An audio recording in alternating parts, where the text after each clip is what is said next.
John, let's talk about New York, first All right, of all. Bob. Okay, because you've been here a good long time now and had a good chance to sort of digest the city. Yeah. I mean, how do you feel about New York as a city? Do you enjoy it here? I still love it, yeah. I've been here 3.5 or 4 years, something like that. Probably 3.5. The thing I like best about it is, A, it's 24 hours. And, you know, people are always saying, what's an American? You know? Well, people aren't always saying it, actually, I'm saying it. But there's no such thing in a place like New York. You know, I don't know about the Midwest and all that, those kind of places. That's what, you know, is America, I suppose. But in New York, it's a bit like London, only more so. Like, meaning everybody's a foreigner, you know. Nobody can speak, there's no set language. You know, you get in a cab and you say, I want to go to West 44th Street, and they say, what do you say, you know? So it's like, it's that bit I like. Like, there's all the different nationalities here. And sometimes in the summer, it's like being in Calcutta or something. You can cut the heat with a knife, right? And you're always hearing congas going on in the park all the time. It's like a festival going on. And I just dig it. How different is life in New York, say, by comparison with life in London? Because, I mean, I don't know New York very well at all, but first impression I get, I mean, from, say, a 34th story window, I mean, the city looks amazing, but it feels very tense down on the street. Well, I don't know. To me, it's no tenser than Liverpool or London was. I mean, on the street in Liverpool, unless you're in the suburbs, yeah, I mean, you had to walk close to the wall, you know, and to get to the cabin, you know, for those of you who remember all that. It was no easy matter, even at lunchtime sometimes, you know, I mean, it's a tense place, you know. And Glasgow and Newcastle, London had it. When I first got to London, it was pretty nerve-wracking. We were all putting on, we're from Liverpool and we're tough bit. But there was some hard knocks down in London, you know. And I think that's what you feel. It's almost the difference between Liverpool and London, London and New York. And it has that tenseness, but it's also, it's just that it's going at a tremendous speed, you know. I don't know why, but it is, you know. So people are that kind of tenseness, you know. What about the music business in New York, John? I mean, say, for example, places to play, because there seems so much more activity here in that respect as well. Yeah, well, the whole music business was here. A lot of it's moved to the West Coast, you know, like, because a lot of people like to go and lie out there, you know. So a lot of the industry's gone down there. But there's still plenty of studios, you know, and musicians. There's almost cliques, which I'm not keen on. That's why I like to use, you know, a few different people from different areas. But there's a lot of action here, a lot of good musicians, and of course all the English musicians pass through here and they cut tracks or they goof around, you know, so there's always input coming in, you know. I get the impression, really, too, that there's a much greater kind of general awareness of rock music in this country. I mean, I saw on the television yesterday that there was a news item on Jethro Tull and their gig at Madison Square Gardens the other night. I mean, is there a greater awareness of rock music over here? Well, I mean, they are, profit isn't too dirty a word here, you know, as they say. And Madison Square is the place, you know. I mean, when anybody tours America or comes from England, wherever they come from, they have to hit Madison Square Garden and the place in LA, which I can't remember, you know. I mean, that's the ones that count. The rest is just travel. And it's a big event, you know. And the local newsmakers, 4 or 5 channels of news. I mean, there's 3 big ones, and there's a couple thrown in of local stations, and then there's the sort of the BBC one, I call it, the WNET. They all have this, so there's 8 news, and they're all looking for something to say, you know. So they always cover the big events, especially Madison Square, whether it's Muhammad Ali or Jethro Tull. You know? And it's a big event, you know. And the industry is a multi-billion-dollar industry. So I think it's bigger than the film industry now. And I think they're getting aware of that. You know? There seems also, John, to be a really big difference now between the American singles and album charts and the charts in Britain. That's what I'm finding out to my detriment. Yes. So, what I did was, I had a person at my office keep sending me the top 10 from England, because I have to find out what's going on, don't I? But, I mean, if I'm fighting If by Telly Savalas, well, I've got a long battle. What did you think, though, to the stuff that you heard? I mean, the local stuff from Britain. I like it because it sounds like rock and roll, you see. I only heard the first batch I got, I thought, I better check out what's going on over there. I had a feeling this rock and roll album would do better than my own stuff. After I had the first top 10 sent over and I listened to it, it was over Christmas. There was a lot of sort of imitation Elvis and rock and roll stuff. I thought, aha, oh, that's what it is, you know. It really is changing, you know. Are you missing England very much, John? Yeah, I try not to, you know, like I had you know, your friend here bring me the chocolate Olivers. It's little things, you know, you miss, like black pudding, you know, and chocolate Olivers. And I don't allow myself to miss it that much, because then I couldn't carry on fighting about my green card. I'm going to win that one first, and then, you know, I keep telling myself it'll be there. It'll take another 18 months to get the card, maybe 2 years. It's going to be there. Ain't going nowhere, you know. How did the involvement with David Bowie come about? Well, he sort of seems to be in New York, right? And I seem to be the guy in New York that all the Englishmen say hi to, you know. And which is good, you know. If Mick's in town, Paul's in town, anybody comes, I love it, you know. All the rockers come and say, hey, what's happening, you know. And I'm supposed to show them what's happening. Or they already know, most of them anyway. And I got to know David through Mick, really, although I'd met him once before. And next minute he says, hello, John, I'm doing Across the Universe. Do you want to come on down? So I says, all right, you know, I live here. I popped down and I played rhythm, you know.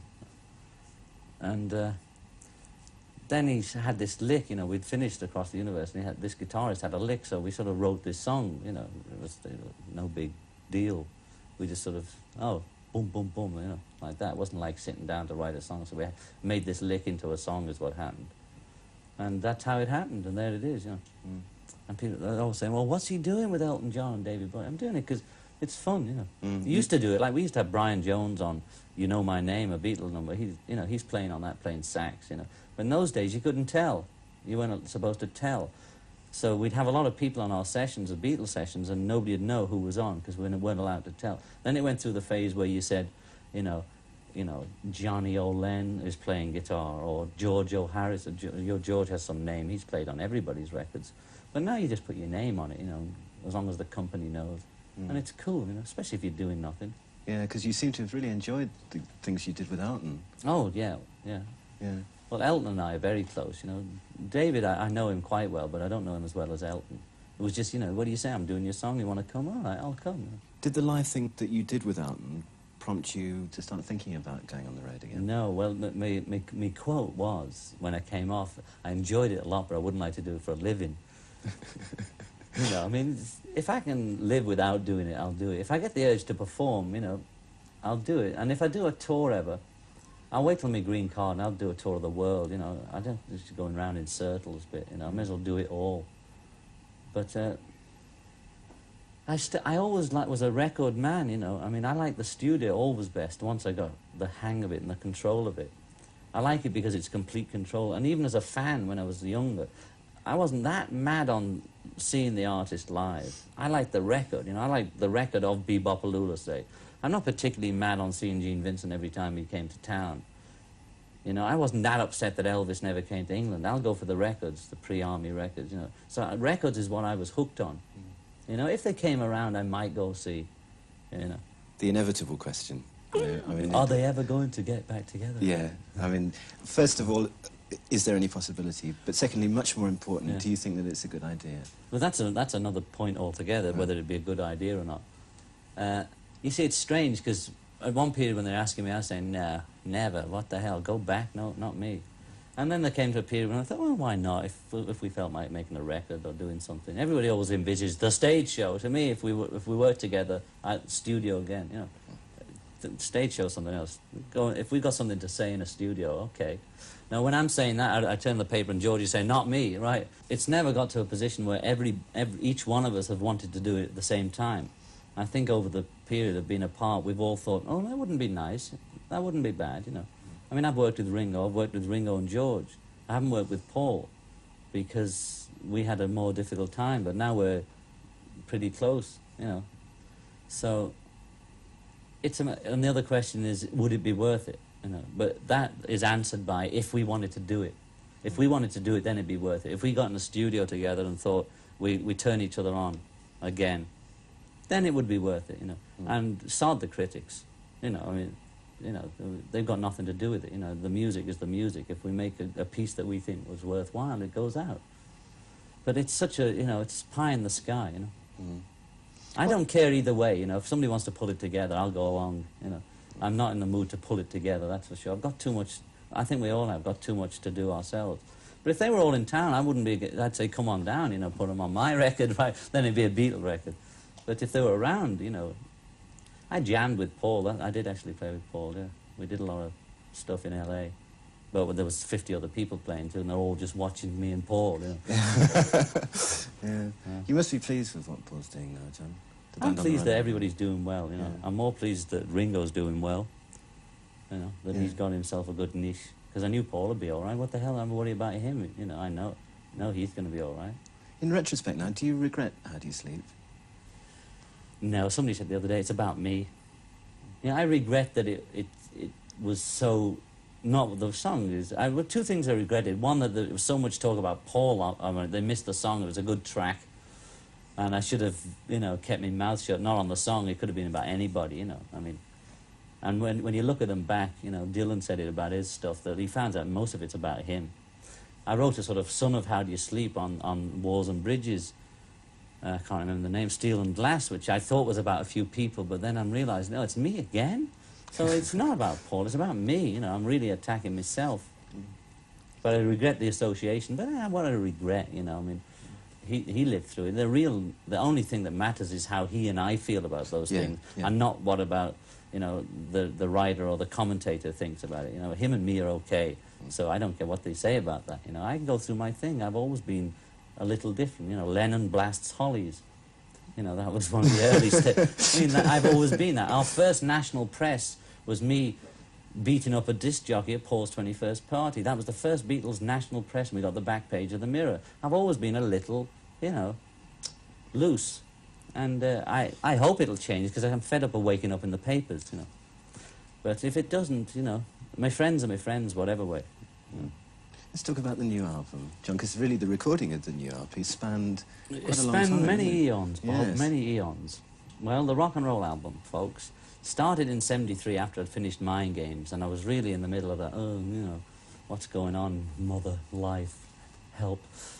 And I'd just done Mind Games, and I was taught, you know, how can I have some fun instead of all this writing my feelings in these songs, you know, being the writer and the artist, you know. I thought, what can I do to, you know, break that regime of, you know, writing the song, John Lennon writes new song, is it about him or is it about Paul or, you know, whatever. So I thought, I know, I'm always in between takes, and with the Beatles too, always would break into Bebop-A-Lula, or we'd always jam those songs, you know. They're my favourite songs, a lot of them. And I never did them because I admired the original so much I wouldn't dare touch them. But by now people are ruining everything, so I thought, why can't I do it? You know, they're all doing it, so what the hell, you know. So I thought, I know, who shall I use, you know? The great Phil Spector, you know. I'd used him before, but I'd always controlled it and been co-producer. But this one, it took me 3 weeks to talk him into being the producer. I said, look, I'm Ronnie on this one, all right? I just want to sing. I don't want to know nothing about nothing. So we started the sessions, and they went well, and then they gradually collapsed into mania, you know. It's one way of putting it. But it definitely got crazy, you know. There was 28 guys playing a night, and 15 of them were out their minds, including me. And the sessions broke down. We broke them down pretty well, me and Phil. They got really balmy, you know. I'm not even going to say what happened. Some of it was ridiculous. And that's the first time I ever let an album out of my control since the first Beatle albums. I never do it again. You know. And next minute, I didn't have the tapes, and Phil had a car accident. That's all I heard. I waited 8 months in LA, waiting for him to recover. Where was he at that point, John? He's a mysterious man. His woodwork to perform, my dear. Phil works in such mysterious ways. His woodwork to perform. He's a great artist, but like all artists, it's... you know, anyway, all I knew, I was sitting around in LA waiting for the tapes to finish the album, right? So I got and that's how I ended up doing Harry. I was just hanging out with you know, guys, and all we were doing was getting drunk and, you know, waking up, you know, sick. So that's how I said to Harry, let's forget this, let's do something, you know. So then after that, I came home to New York, and I was, by then I'd straightened myself out, and I was ready to do Walls and Bridges, and I was straight and, you know, no drink, right? And I thought, okay, I'm ready to record. The day before I go in to record, I get the tapes back. We finally made a deal. It had to do with deals, as usual. I get the Phil Spector tapes back. There's about 8 tracks. Half of them you couldn't use, you know, for one reason or another. Like, if you've got 10 people playing out of tune, and the other, you know, I mean, like that Angel Baby is a phenomenal. track. You know, so I sorted out the best of the Spectre stuff, what I thought was the best, and decided the best way to finish it was to just go in and finish it. So I did the rest of it by myself, using the basic unit that I usually use, about 8 guys. And I did it in about 5 days, you know, 3 tracks a night, you know. I just said, rock and roll, okay, rock. And we just went in. I rehearsed them a couple of days beforehand, so they were loose. Then we just went in and did, like, take 1, Stand By Me, take 2, Bebop-A-Lula. You know, the opposite of what was going on down on the West Coast. And this was a year later. I did that after Walls and Bridges. I took about a couple of weeks off, and then it was a choice of either just leaving it forever and never putting it out, or trying to find some format for 4 or 5 Spectre tracks, which I didn't think were singles. You know, they might be, I couldn't tell, you know. I was so sick of the whole thing. So I thought, now what do I do? Just leave it in the can. I hate leaving stuff in the can now. I've got no stuff in the can, neither of the Beatles. And I thought, okay, finish it off and see what it is, you know. So I finished it off, and I played it round to a few people that weren't me. And they said, I played it to the record company. I didn't know what to do with it. I said, yeah, I don't know whether to release it even. You know, I've got it off my chest, I've finished it. And they all said, this is all right. It's all right, let's put it out. I said, it's all right, is it? Okay, we'll put it out. And then once it went out, I thought, great, it's out, you know. It's out after, because I've never been so long on an album in my life. It was longer than Sgt. Pepper, you know. I normally take 8 weeks to make an album from start to finish and out in the shops, you know, otherwise I get bored, and this has been going on and on. Presumably when the green card comes through, when we'll see you in England. Oh, you bet, of course. I've got family in England, you know. I've got a child who has to keep travelling. Oh, hello, Julian. I've got it in already. I've got my Auntie Mimi, hello Mimi, and all my other relatives who are furious at me, but we won't say why. But anyway, Mimi isn't. Oh, let's stop there, John. Yeah. Thanks very much indeed. It's a pleasure. Really pleasure to meet you. And you. Hello, England. Keep sending those chocolate Olivers. Keep your chin up. We'll meet again. I don't know where, don't know when.